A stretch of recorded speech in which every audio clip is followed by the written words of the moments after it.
भाजपा प्रदेश मुख्यालय में एनडीए की जीत पर जश्न मनाया गया।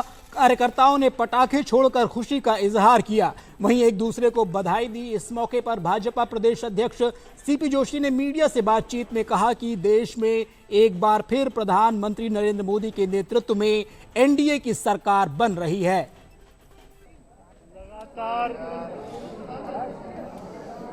तीसरी बार एनडीए की सरकार नरेंद्र मोदी जी के नेतृत्व में स्पष्ट रूप से बहुमत एनडीए को स्पष्ट रूप से मिल रहा है। और मैं सोचता हूं एक बार नहीं, दो बार नहीं, तीसरी बार लगातार जनता का विश्वास एनडीए को मिला है। हालांकि जिस अपेक्षा थी उसके अनुरूप नहीं, लेकिन फिर भी अभी हम नतीजों की प्रतीक्षा कर रहे हैं। लेकिन जो रुझान दिख रहा है स्पष्ट रूप से, उसमें शुद्ध रूप से एनडीए की सरकार बनती हुई दिखाई दे रही है। इसके लिए मैं जनता जनार्दन का आभार प्रकट करते हैं। कांग्रेस क्या कहती है नहीं कहती है उस पर मैं नहीं जाऊंगा, लेकिन मैं इतना जरूर कहूंगा कि विपक्ष ने इस पूरे चुनाव के दरमियान जिस प्रकार से देश की जनता को गुमराह करने का प्रयास किया,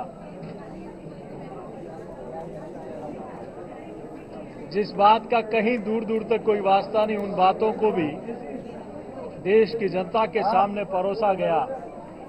जैसा उनका स्वभाव है, आजादी से लेकर अब तक जिन्होंने इस देश के कुर्सी के लिए टुकड़े करा दिए भारत माता के, इस देश को सिर्फ नारे और वादे दिए, फिर से उन्होंने जनता को गुमराह करने का कुत्सित प्रयास किया।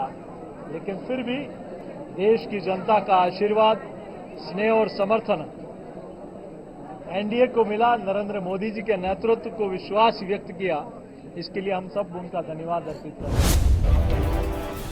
बीकानेर में कड़ी सुरक्षा व्यवस्था के बीच मतगणना जारी है। मुख्य मुकाबला भाजपा प्रत्याशी और केंद्रीय मंत्री अर्जुन राम मेघवाल और कांग्रेस के गोविंद राम मेघवाल के बीच है। अभी तक चुनाव परिणाम में भाजपा प्रत्याशी लगातार बढ़त बनाए हुए हैं और जीत के करीब हैं।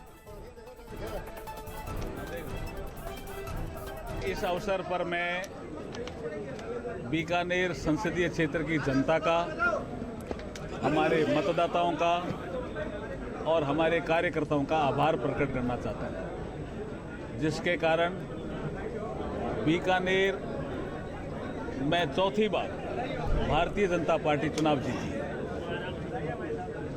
मैं पुनः जनता का, मतदाताओं का और कार्यकर्ताओं का आभार प्रकट करता हूं। ये सब समीक्षा के विषय हैं और जब हम बैठेंगे तो इसकी भी समीक्षा करेंगे, लेकिन इस अवसर पर अभी समय है आभार प्रकट करने का।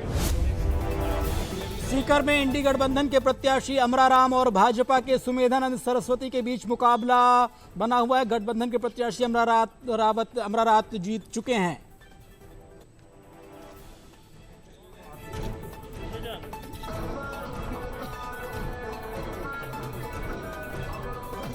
सीकर लोकसभा चुनाव परिणाम की हम बात करें तो सीकर से कॉमरेड अमराराम यहाँ से विजय मुद्रा में हमारे साथ में है। हम उनसे बात करते हैं कि किस प्रकार से वो लोकसभा सीट में सीकर का मुद्दा है जो केंद्र सरकार तक लेके जाएंगे। अमराराम जी, आपको जीत की बधाई। धन्यवाद आपको। किस प्रकार से आप सीकर की जनता का विश्वास जीत पाए हैं और आगे आपका क्या एजेंडा रहेगा? ऐसा है कि जहाँ तक विश्वास जीतने का, मैं तो समझता हूँ इस SK कॉलेज से छात्र राजनीति से आया था, उसके बाद लगातार आम जनता में जहाँ भी तकलीफ में याद किया है, अमराराम और मार्क्सवादी कम्युनिस्ट पार्टी उनके बीच में रही है। और वो न केवल संघर्षों के माध्यम से बल्कि चुनाव के माध्यम से भी राजस्थान की विधानसभा में सरकार चाहे कोई सी भी रही हो, लेकिन आम जनता की तकलीफ़ों को उठाकर सरकार के संज्ञान में लाए और सरकार ने नहीं मानी तो जनता को साथ लेकर सरकारों को झुकाने का काम किया। तो मैं समझता हूँ अभी निश्चित रूप से वो बहुत बड़ी जिम्मेदारी एक विधानसभा क्षेत्र की थी 20 साल तक, लेकिन 8 विधानसभा क्षेत्र की, 1 लोकसभा क्षेत्र की दी है।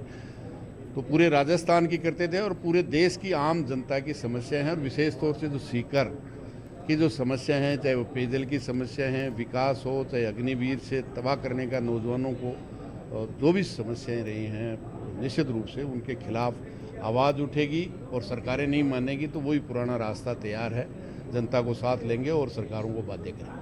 ये थे हमारे साथ अमराराम जी, जो जिन्होंने सीकर लोकसभा सीट से अपनी बहुमत के साथ में जीत हासिल करने के लिए अग्रसर हो सके। कैमरामैन प्रेम सैनी के साथ सुनील पारमल, डीडी न्यूज़ सीकर। राजसमंद में कड़ी सुरक्षा के बीच मतगणना जारी है। कांग्रेस ने यहां से दामोदर गुर्जर को चुनावी मैदान में उतारा है, जबकि भाजपा ने महिमा सिंह पर अपना विश्वास जताया। महिमा सिंह ने समर्थन के लिए राजसमंद की जनता का आभार जताया है।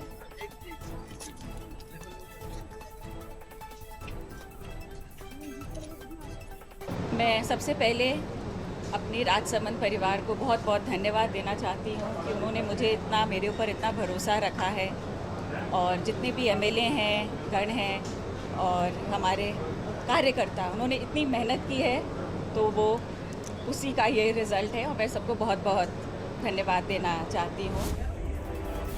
उदयपुर में कड़ी सुरक्षा के बीच मतगणना जारी है। यहां भाजपा प्रत्याशी मन्नालाल रावत और कांग्रेस के उम्मीदवार ताराचंद मीणा के बीच मुकाबला है। मतगणना में यहां से भाजपा प्रत्याशी मन्नालाल रावत जीत के करीब हैं।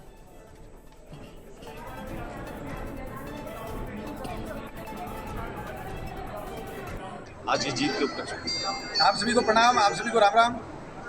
मेवाड़ की जनता ने, उदयपुर लोकसभा क्षेत्र के सभी मतदाताओं ने पूरा आशीर्वाद दिया है। कार्यकर्ताओं ने बहुत मेहनत की है, हेड धरातल से लगाकर राष्ट्रीय स्तर के जितने भी हमारे पति दायित्व वाले जितने भी मार्गदर्शक हैं, उन सभी का मार्गदर्शन मिला है।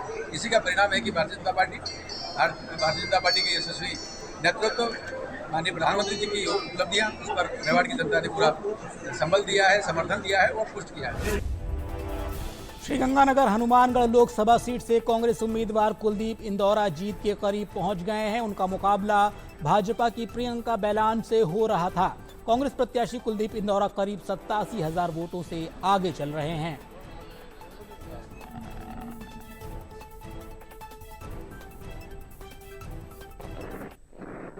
हमारा किसान संघर्ष और आंदोलन करता रहा है, और आज केंद्र की सरकार से जो आस और उम्मीद हमारा किसान करता था, उस पर खरी नहीं उतरी ये केंद्र सरकार, जिसके कारण भारी रोष क्षेत्र में देखा गया।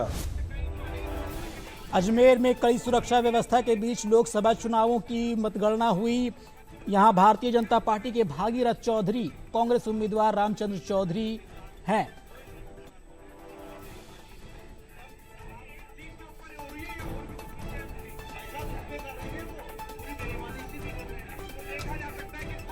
मैं एक साधारण सा कार्यकर्ता हूँ, और मैं बहुत भाग्यशाली भी हूँ कि जिस भारतीय जनता पार्टी ने मुझे दोबारा लोकसभा का, अजमेर लोकसभा क्षेत्र से मुझे उम्मीदवार बनाया।